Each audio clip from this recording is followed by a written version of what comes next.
Welcome to my channel.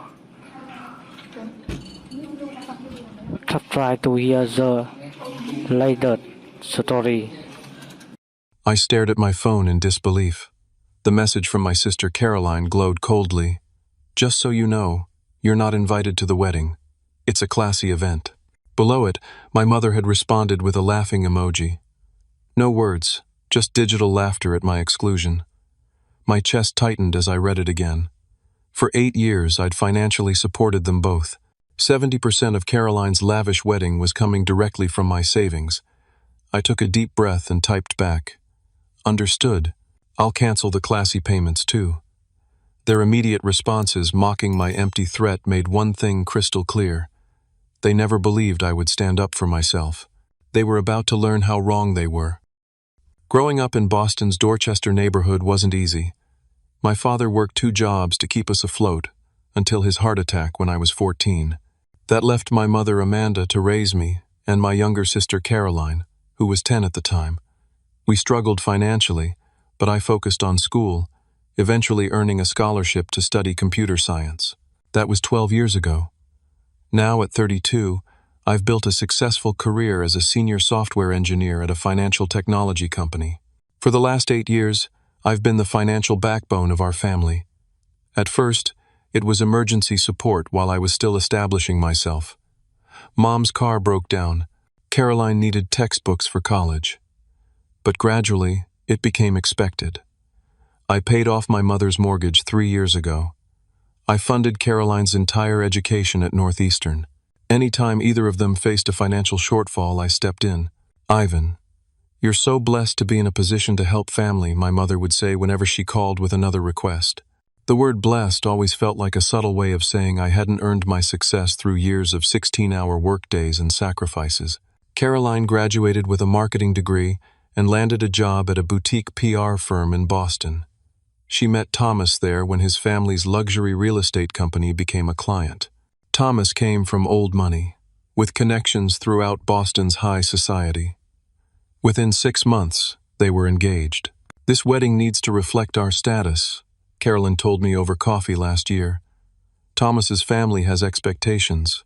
What followed was a detailed explanation of why she needed $45,000 from me to create the perfect day. I agreed, of course. I always did. Caroline insisted on keeping my financial contributions secret. Thomas thinks my family is paying, she explained. It would be embarrassing if he knew it was just you. His parents would think we're, poor. I supplied. She winced. Just not their kind of people. I signed the checks anyway. The venue deposit, the designer dress, the premium catering, the exclusive photographer, the wedding planner, whose clients included minor celebrities. Every month, more invoices arrived, and I paid them without complaint. Then came the text notification that the next installment for the wedding venue was due. I opened my banking app to transfer the funds when the message from Caroline arrived. Just so you know, you're not invited to the wedding. It's a classy event. I sat in my apartment, the same modest 2-bedroom I'd had for years. Despite my income, I lived simply, saving and investing rather than spending on luxuries. My sister had mocked my furniture and decor whenever she visited, which became increasingly rare as her relationship with Thomas progressed.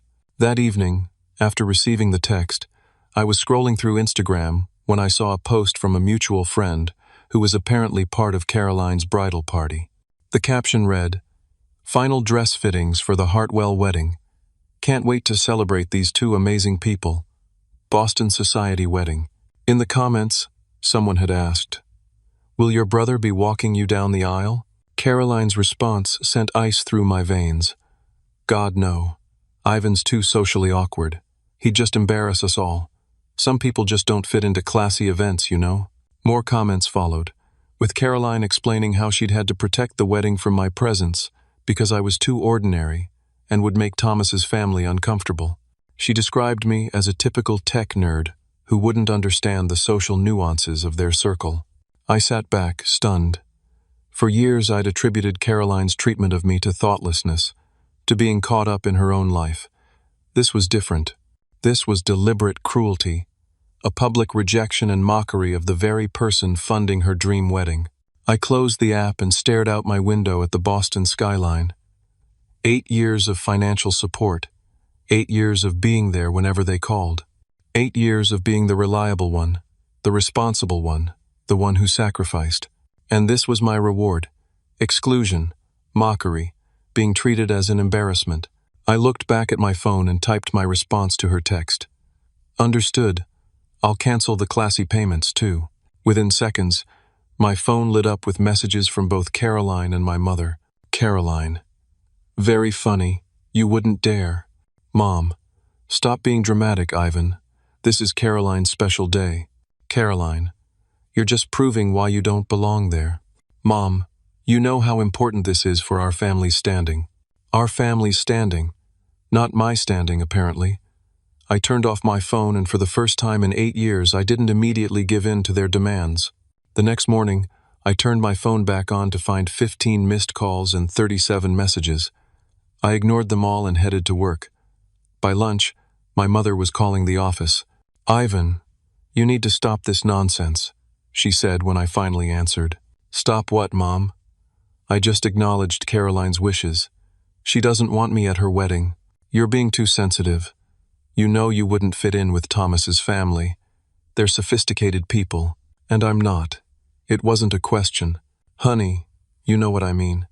You work with computers all day. You don't understand these social situations. I understand enough to know that laughing at your son being excluded isn't normal. It was just an emoji. Good Lord, when did you become so dramatic? This isn't about you. You're right. It's about the $45,000 I've put toward a wedding I'm not welcome to attend. Silence fell on the other end of the line. We've always known you'd help with the wedding, she finally said. You're established. Caroline's just starting out. I've been just starting out for my entire adult life, according to you. When exactly do I get to enjoy the fruits of my labor? Is that what this is about? Money? How petty, Ivan. The conversation continued in this vein until I finally ended the call. Throughout the day, more messages arrived from Caroline, alternating between dismissive and concerned. You can't actually be serious. The venue needs payment by Friday. Mom says you're being difficult. You're not really going to ruin my wedding over this, right? I didn't respond to any of them. That evening, I sat in my living room and thought about our family history. When we were children, Caroline was always the favored one. She got new clothes while I got hand-me-downs. She got ballet lessons while I was told sports were too expensive. She got a sweet 16 party while my 16th birthday passed with just a store-bought cake. I'd always attributed it to her being the youngest, or to her being a girl, or to a dozen other excuses I made to myself. Now, I wondered if there was a simpler explanation. They valued her more than me. A memory surfaced from when I was 17. I'd been accepted to several colleges but couldn't afford any of them without significant scholarships. I'd shown my mother an acceptance letter from MIT with a partial scholarship. That's nice, honey, she'd said, barely looking at it. Then she'd turned to Caroline, who was showing off an A on a middle school English paper. Look at this. My brilliant girl. We should frame this. I called Caroline the next day. Finally, she answered. Have you come to your senses? I want to understand something, I said. Why am I not invited to your wedding? I told you. It's a classy event, and I'm not classy. She sighed dramatically. Ivan, you're my brother and I love you, but let's be real. You don't exactly fit the vibe we're going for. Thomas's family is connected to everyone who matters in Boston. His mother is on the board of the Museum of Fine Arts.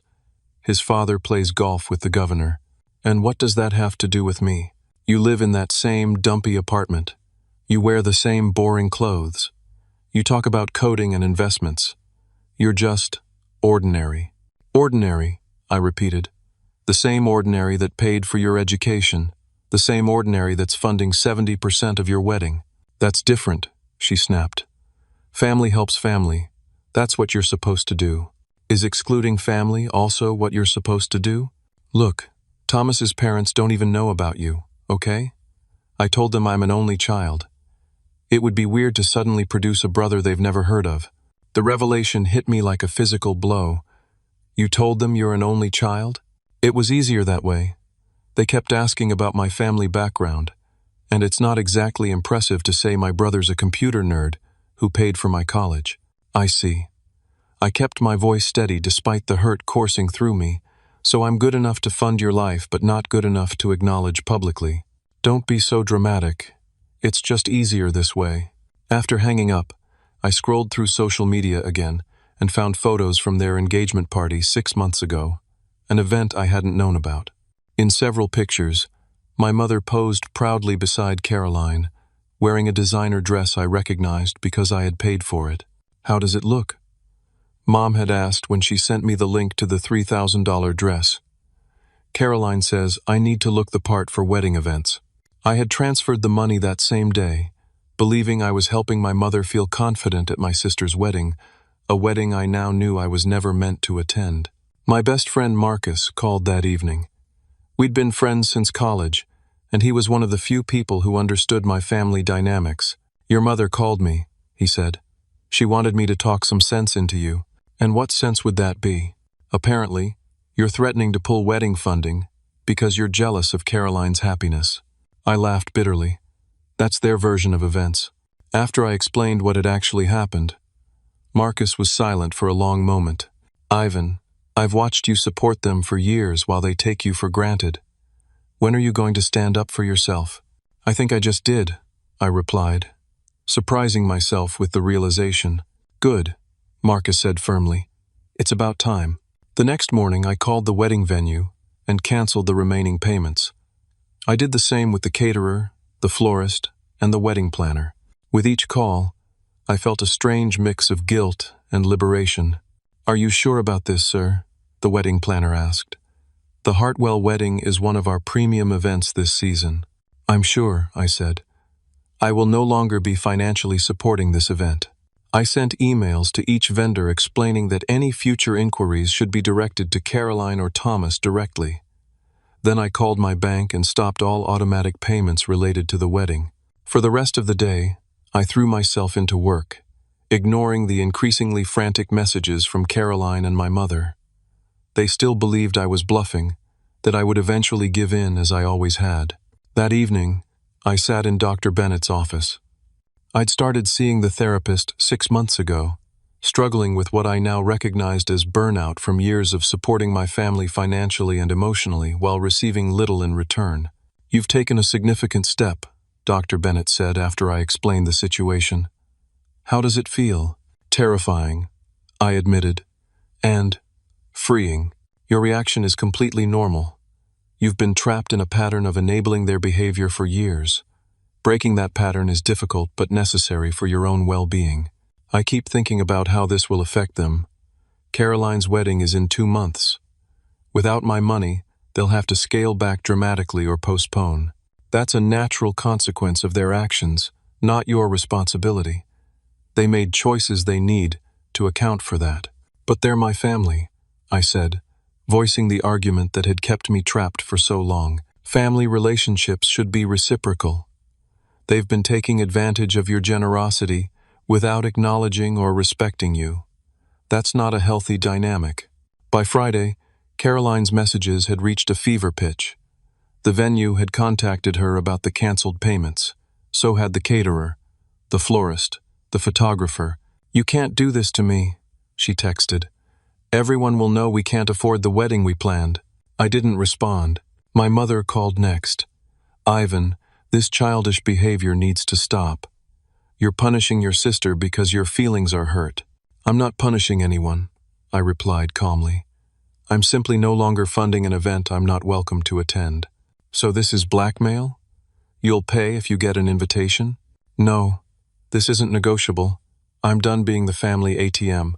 The weekend passed with more calls and messages, each more desperate than the last. I spent Saturday with Marcus, hiking in the Blue Hills just outside Boston, something I rarely had time for because family emergencies always seemed to claim my weekends. "They'll figure it out," Marcus assured me. "Caroline's fiancé is loaded, right? His family can cover the costs." "That would mean admitting she lied about who was paying," I pointed out. "Then that's her problem to solve." Sunday evening, I met my colleague Sarah for coffee. We'd become friends over the past year, bonding over shared interests in hiking and photography. Unlike most people in my life, Sarah knew very little about my family dynamics. "You seem different," she observed. "More relaxed." I found myself telling her the whole story. Sarah listened without interrupting, her expression growing increasingly concerned. "Ivan, what you're describing sounds like emotional abuse," she said when I finished. "They've been exploiting your generosity and manipulating you with guilt." "That seems extreme," I said, uncomfortable with the terminology. "Is it? They take your money, exclude you from events you've paid for, mock you publicly, and make you feel guilty when you object. How would you describe that?" I had no answer. On Monday, my phone alerted me to an unfamiliar charge on my credit card, a $10,000 payment to the wedding venue. I immediately called the bank and discovered Caroline had used my credit card information, which she had from previous wedding payments I'd authorized her to make. "This is fraud," the bank representative confirmed. "Would you like to press charges?"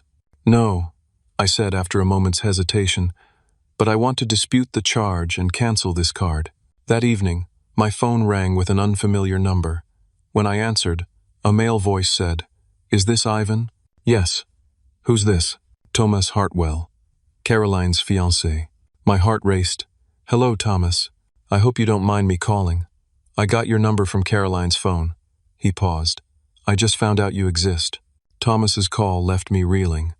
Not only had Caroline told his family she was an only child, but she'd also kept my existence secret from her own fiancé until financial necessity forced her hand. "I don't understand," Thomas said, his voice betraying his confusion. "How could Caroline never mention having a brother? We've been together for almost 2 years." "I'm as surprised as you are," I replied truthfully, "though perhaps I shouldn't be. She says you're threatening to ruin our wedding because you're jealous. Is that true?" I took a deep breath. "No. I've been paying for most of the wedding. When Caroline told me I wasn't invited because it's a classy event and I wouldn't fit in, I stopped making payments." Silence fell on the other end of the line. "You've been paying for our wedding?" Thomas finally asked. "Caroline told me her family was covering it as a gift." Her family meaning me, specifically. "I've put in $45,000 so far." $45,000. Thomas trailed off. "I had no idea. My parents have been contributing too. Caroline said it was a joint effort between our families." "Well, that's partly true, just not the families she implied." We spoke for another 10 minutes, with Thomas asking increasingly pointed questions about Caroline's other potential deceptions. I kept my answers factual and unemotional, though it was difficult. "I think we need to meet in person," Thomas said finally. "Would that be possible?" We arranged to meet for lunch the following day. After hanging up, I sat in my apartment, processing this new development. Part of me felt vindicated that the truth was finally coming out. Another part felt a deep sadness that things had reached this point. My doorbell rang at 11 that night. When I checked the peephole, I saw Caroline and my mother standing in the hallway. I considered not answering, but after a moment I opened the door. Finally, Caroline pushed past me into the apartment. "You've been ignoring us for days." My mother followed, giving me a quick, perfunctory hug. "We need to talk, Ivan." "It's almost midnight," I pointed out.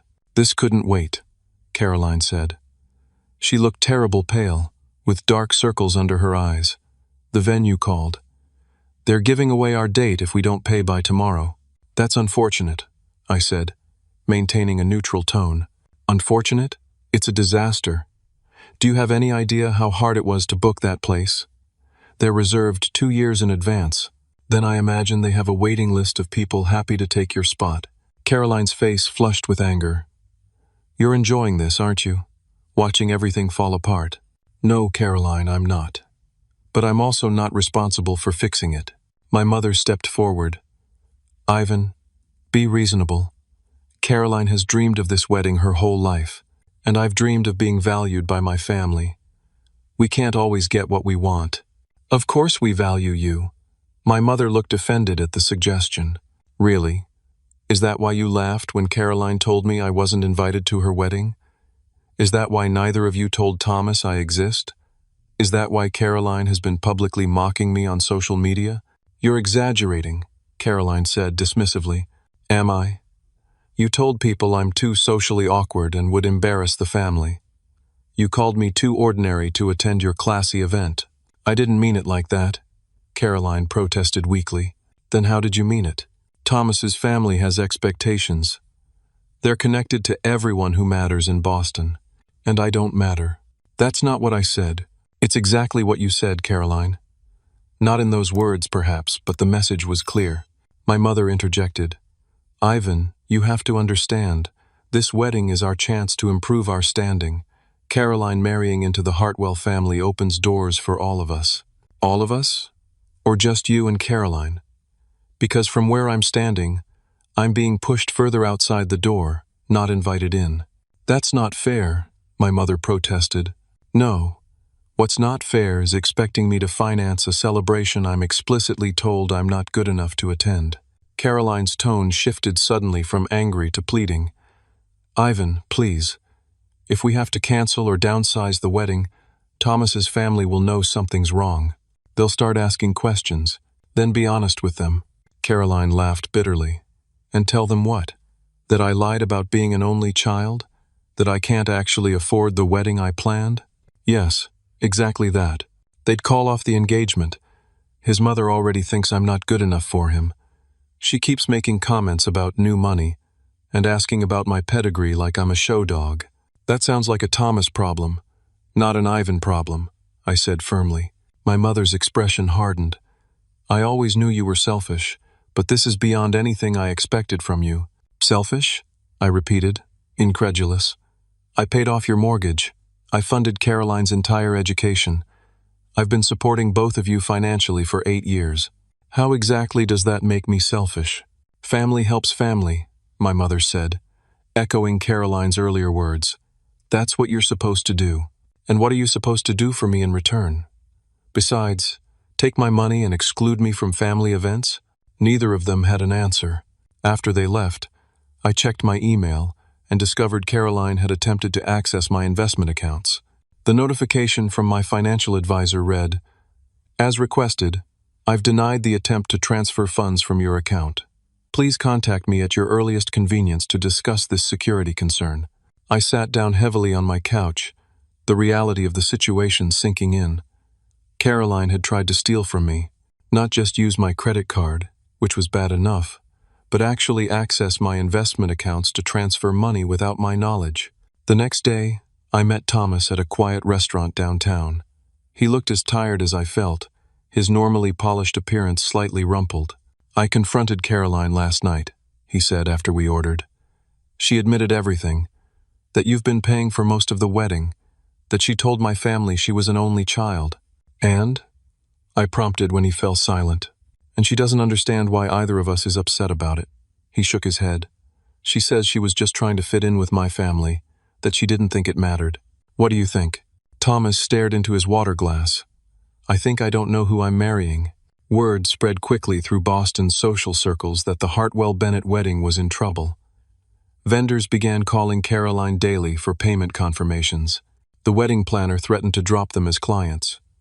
Thomas's parents started asking pointed questions. Meanwhile, I threw myself into work and began rebuilding my life without the constant drain of family obligations.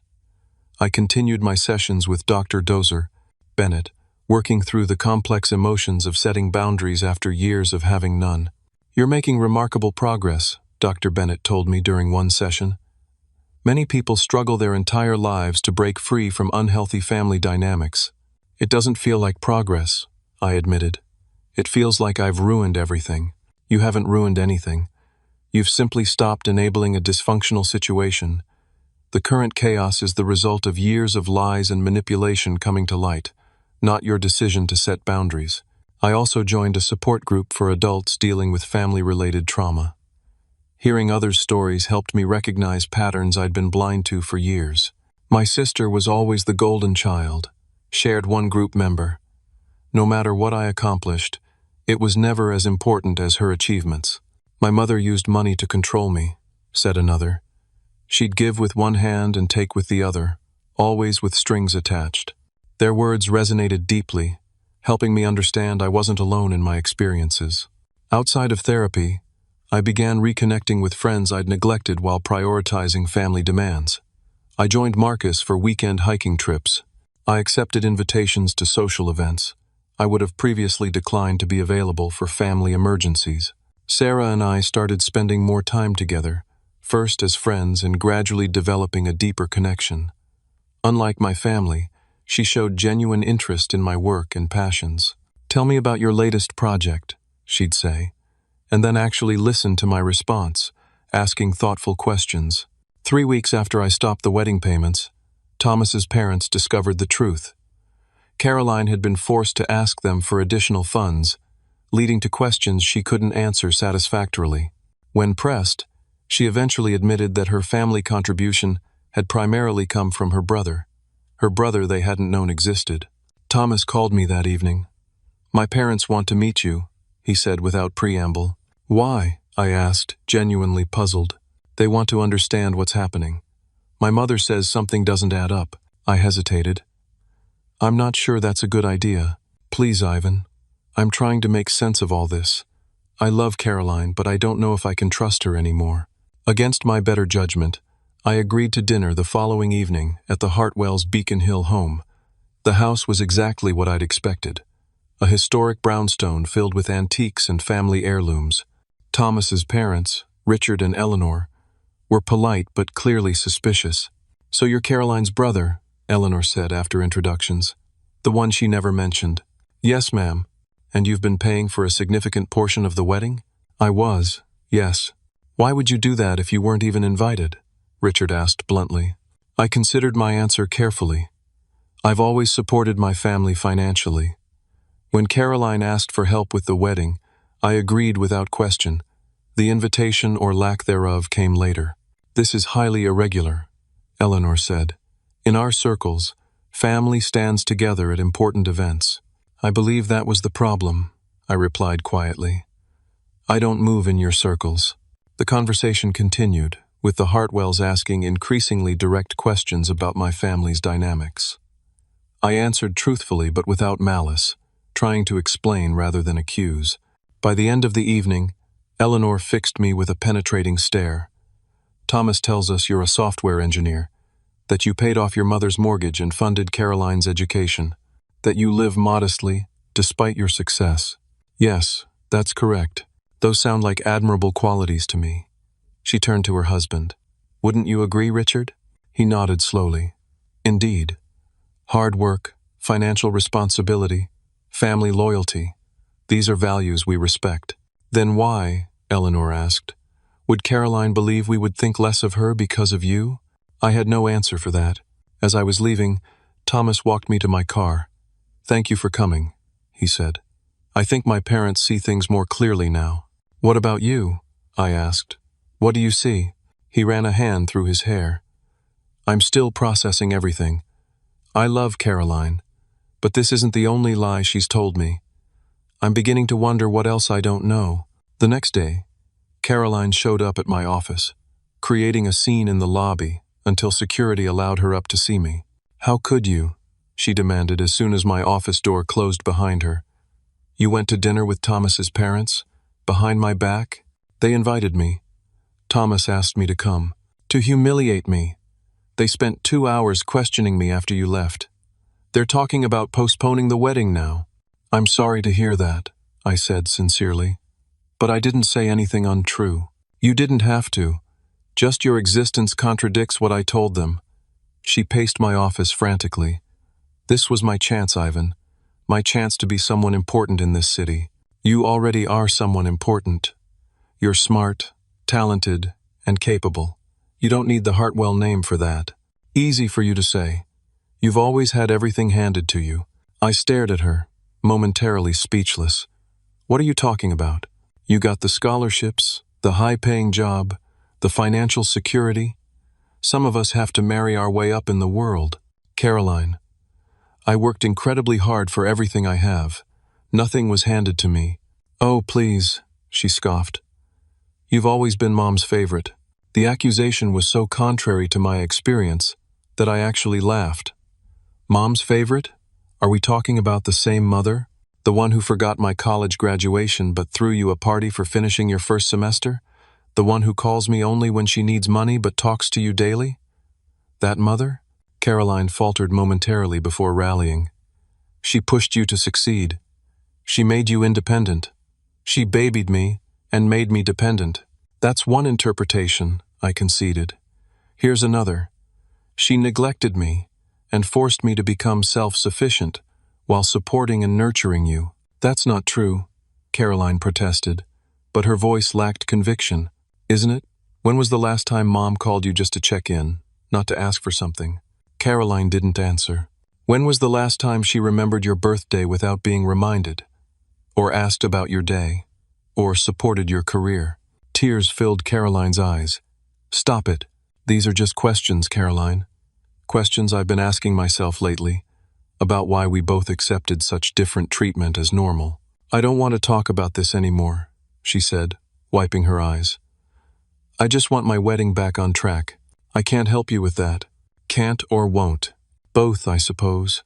I can't because the money I've already spent is gone, and I won't because I'm done being used by my family.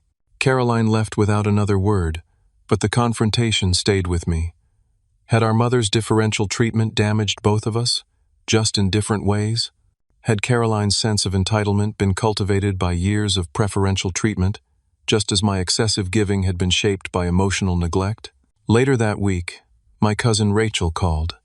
Rachel was my father's niece, someone I'd barely seen since his death. Our mother had always discouraged contact with my father's family, claiming they had issues with her. I heard about the wedding drama, Rachel said. News travels fast. Great, I sighed. Family gossip. Actually, several of us have been concerned about you for years. The way Aunt Amanda and Caroline take advantage of you isn't right. Her words startled me. You've noticed that? Everyone has noticed, Ivan. We just didn't feel it was our place to interfere. Your mom made it clear after Uncle Jack died that we weren't welcome in your lives. I never knew that, I said softly. There's a lot you probably don't know. Listen, some of us are getting together this weekend. Would you like to come? Reconnect with your father's side of the family? I agreed without hesitation. The gathering turned out to be a revelation. My father's siblings and their families welcomed me warmly, sharing stories about my dad I'd never heard, and showing me family photos I'd never seen. Your father would be so proud of the man you've become, my Uncle Robert told me, but he'd also be concerned about how you've been treated. What do you mean? Jack always worried about Amanda's favoritism. Even when you were small, he could see the difference in how she treated you and Caroline. He tried to compensate by spending extra time with you. I remembered those times vaguely, my father taking me fishing, teaching me to change a tire, helping with science projects. I'd always treasured those memories, but never recognized them as deliberate counterbalancing. After he died, Uncle Robert continued. We tried to stay involved, but Amanda pushed us away, said we were interfering with her parenting. By the end of the gathering, I'd exchanged contact information with a dozen relatives I barely remembered. For the first time in years, I felt part of a larger family network, one that seemed genuinely interested in me as a person, not as a financial resource. A week later, while organizing old documents, I discovered a file I'd never seen before. Inside were papers regarding a small life insurance policy my father had taken out, naming me as the beneficiary. The policy would have paid out $30,000 upon his death when I was 14. I had never seen a penny of it. I called my mother immediately. Did you know about Dad's life insurance policy? A telling pause.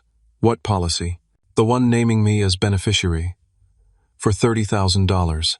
Another pause. Oh, that old thing. Yes, there was some small policy, but it barely covered the funeral expenses. The funeral was paid for separately. I have those receipts too.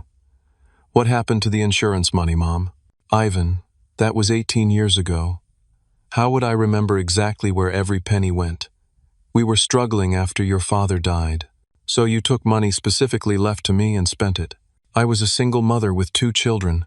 What was I supposed to do?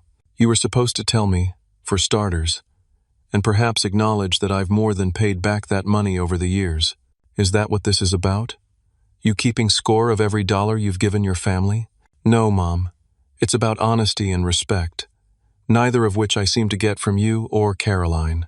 After hanging up, I sat with the documents spread before me, feeling a strange sense of clarity. The missing insurance money wasn't just about the money, it represented years of deception, a pattern that continued to this day. The wedding was officially postponed indefinitely. Thomas's parents insisted on a cooling-off period to reassess the situation. Caroline blamed me entirely, launching a social media campaign portraying herself as the victim of a jealous brother. "My own brother sabotaged my dream wedding out of spite," she posted, garnering sympathy from friends who didn't know the full story. Some people just can't stand to see others happy. I didn't respond publicly. There was no point in escalating the drama. Instead, I continued therapy, deepened my newfound family connections, and focused on building a healthier life. My relationship with Sarah progressed naturally, built on mutual respect and genuine interest rather than obligation or manipulation. We hiked on weekends, tried new restaurants, and spent quiet evenings discussing books and films. For the first time, I experienced what a balanced relationship felt like. "You're different now," Sarah observed one evening as we walked along the Charles River, more present, more confident. "I feel different," I admitted. "Like I've put down a heavy load I didn't even realize I was carrying." With Dr. Bennett's encouragement, I began setting clear financial boundaries with everyone. I created a budget for personal expenses, investments, and charitable giving.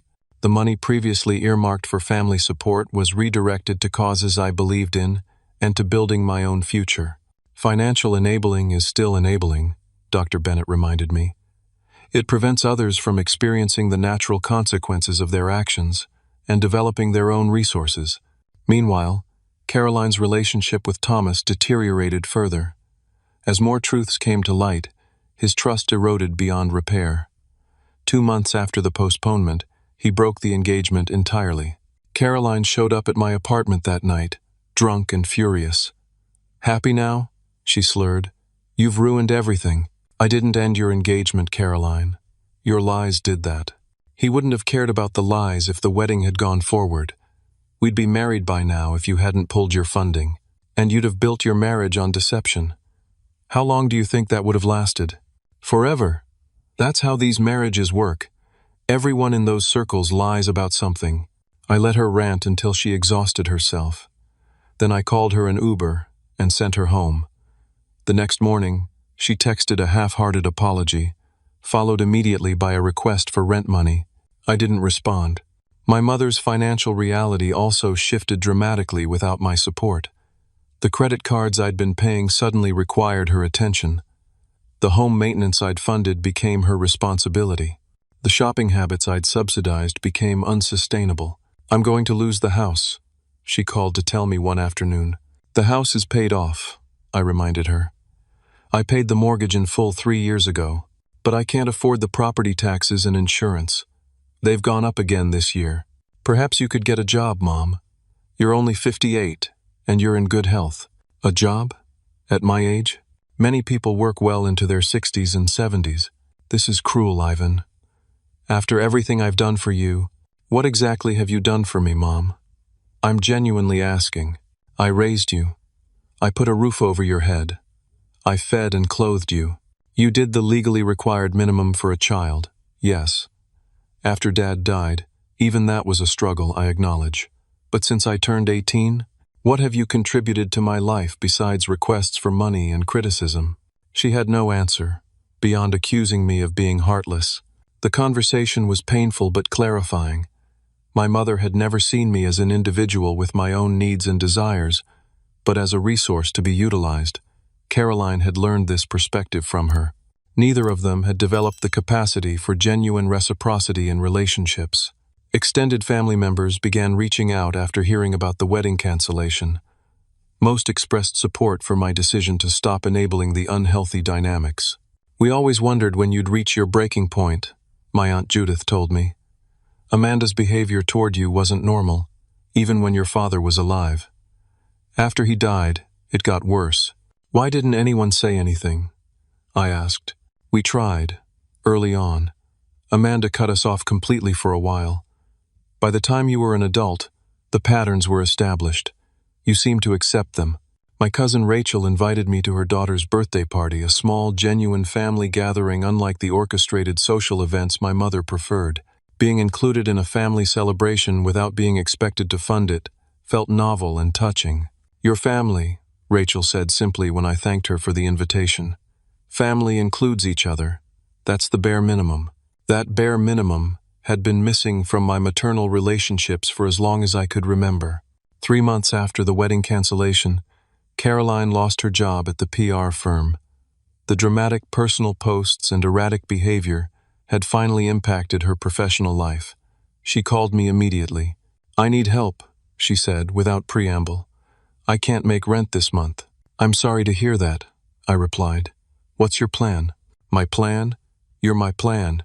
You always help when I need money." "That's not happening anymore, Caroline. I'm happy to help you brainstorm solutions or review your resume, but I'm not giving you money." "So you'll just let me be homeless? Your own sister?" "You won't be homeless. You have options. You could move in with Mom. You could get a roommate. You could take a temporary job while looking for something in your field. You could sell some of your designer clothes and bags. Those are my things. I shouldn't have to sell my things. Then make another choice. But solving this isn't my responsibility." After several more similar conversations, Caroline finally took action. She found a roommate, took a job at a local coffee shop, and began rebuilding her life without Thomas or my financial support. To my surprise, after the initial anger faded, she began to show signs of genuine growth. "I've been thinking about what you said," she told me during a brief, awkward coffee meeting, "about Mom treating us differently. I think you're right." "Oh?" "She always made me feel like I was special, but also like I couldn't succeed without help. Like I was both better than everyone else and completely incapable at the same time. It's messed up." "It is," I agreed. "I'm seeing someone now. A therapist, I mean," she clarified. "It's hard. She asks a lot of uncomfortable questions." "That's how it works," I said with a small smile. "The uncomfortable questions are the important ones." Our relationship remained strained, but that conversation marked the beginning of a potential new dynamic, one based on honest communication rather than transactional exchanges. My mother proved less open to change. When her attempts to guilt me into resuming financial support failed, she turned to more manipulative tactics, including fabricating health scares and threatening to sell family heirlooms. "I might have to sell your father's watch," she told me one day, "unless you could help out this month." "Dad's watch is in my possession," I replied calmly. "It has been since I turned 21, when he specified I should receive it." Her tactics grew increasingly desperate as her financial situation deteriorated. Eventually, she was forced to downsize, selling the family home and moving to a small apartment. "I hope you're satisfied," she said bitterly, when I helped her move some boxes, "seeing your mother reduced to this." "I'm not satisfied or dissatisfied, Mom. I'm just no longer preventing you from experiencing the natural consequences of your choices." "Such a cold way to treat family," she muttered. "Is it? Because from where I'm standing, treating family with genuine care rather than as a means to an end seems like the warmer approach." Throughout this tumultuous period, my reconnection with my father's family proved invaluable. They provided historical context I'd been missing, sharing stories about my parents' relationship and my early childhood that helped me understand the roots of our dysfunctional dynamics. "Your mother always resented your resemblance to Jack," Uncle Robert told me during one visit. "Not just physically, but your temperament, your intelligence. After he died, I think seeing those traits in you was painful for her." "That doesn't excuse her behavior," I pointed out. "No, it doesn't. Understanding isn't the same as excusing, but it might help you process what happened and move forward without carrying that baggage." He was right. Understanding the origins of my mother's favoritism didn't make it acceptable, but it did help me release some of the hurt and confusion I'd carried since childhood.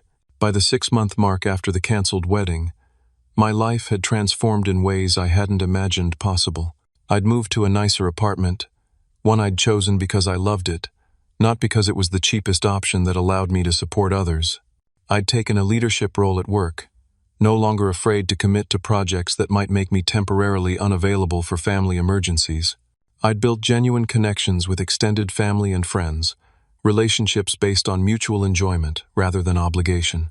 Most significantly, I'd learned to value myself not for what I could provide to others, but for who I was as a person. The journey wasn't easy or straightforward, but each step brought increasing clarity and confidence. Family patterns don't change overnight, Dr. Bennett reminded me during one of our sessions. What matters is that you've broken the cycle for yourself. The rest is up to them. Autumn arrived in Boston, painting the city in vibrant reds and golds. Nearly 8 months had passed since the wedding cancellation, bringing significant changes for everyone involved.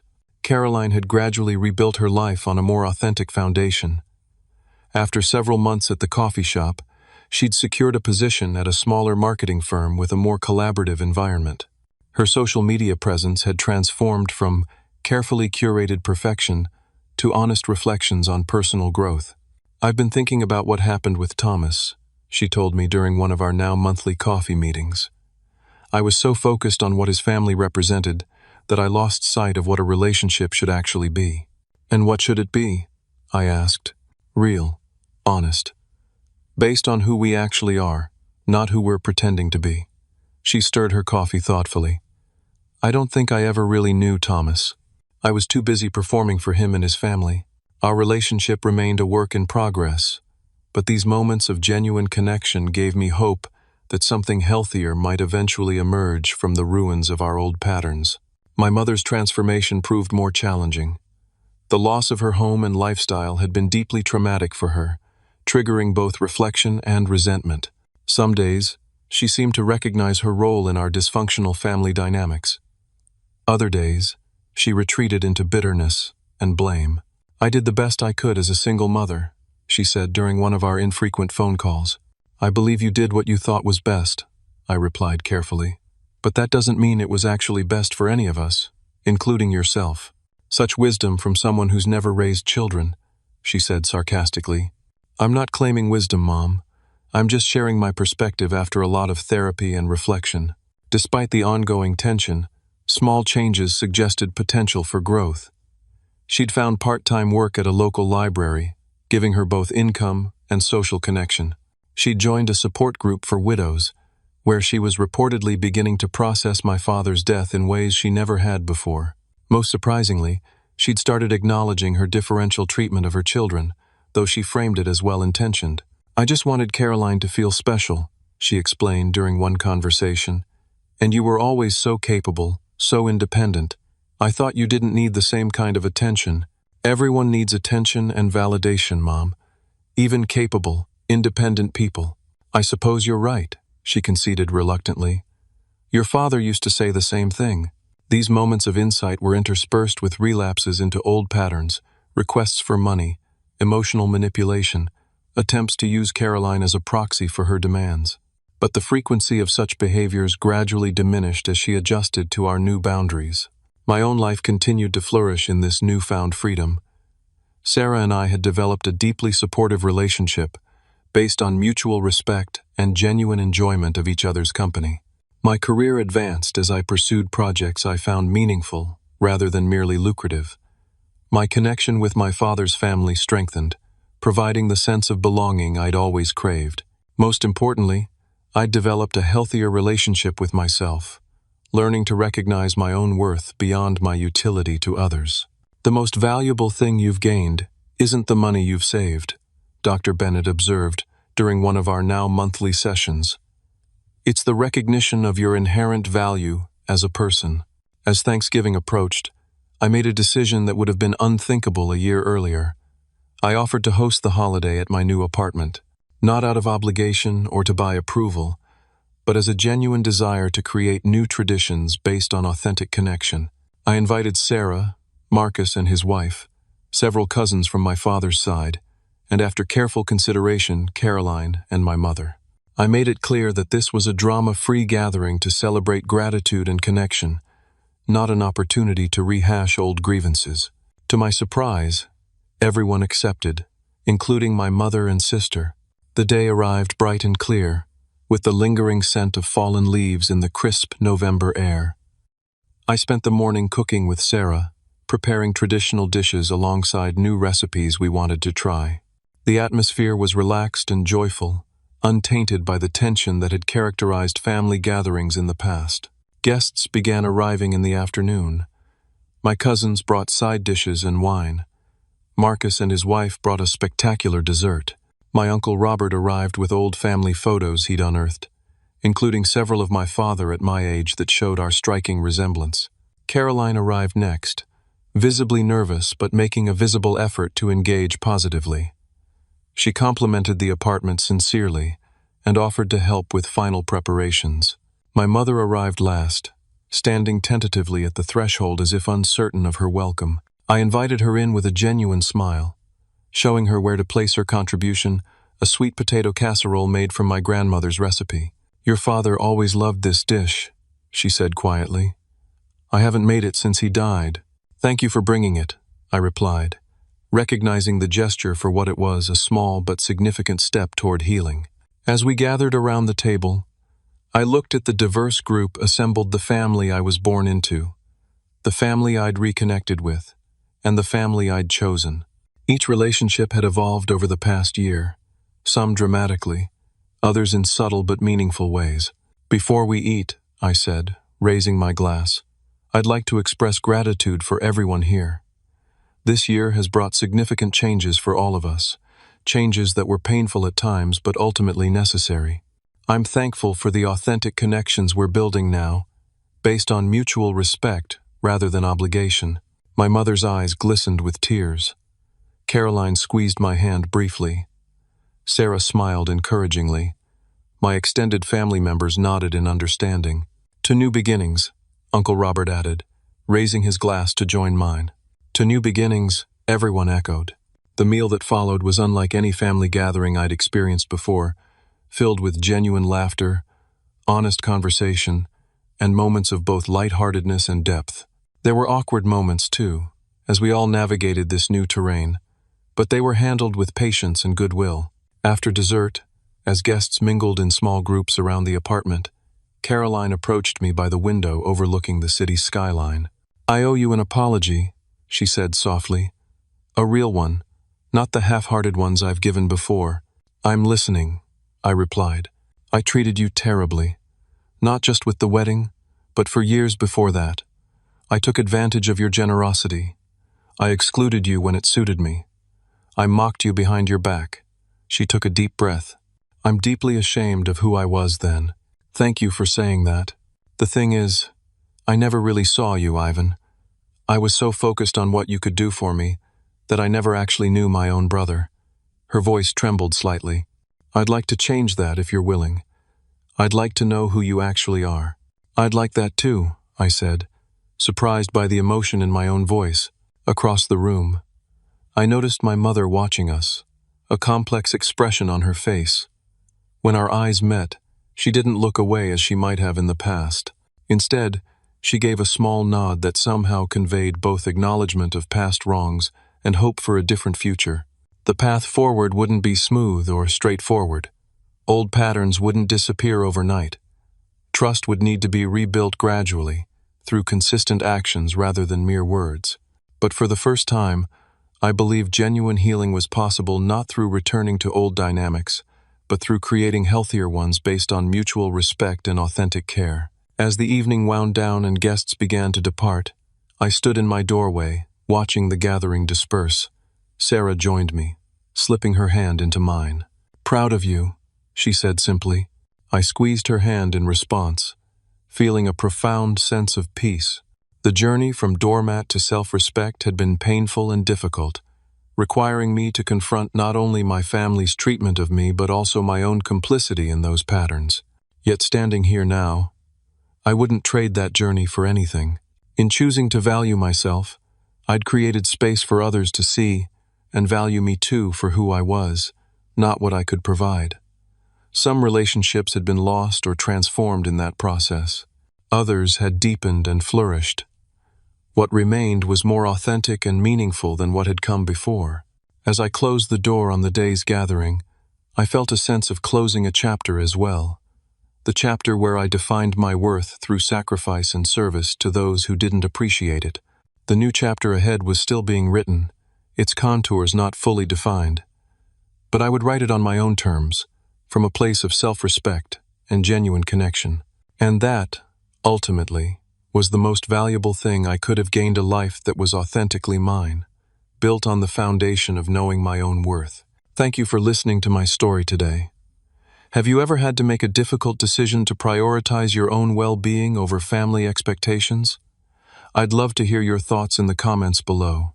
If this story resonated with you, please like, subscribe, and share it with someone who might need to hear that it's okay to set boundaries with family.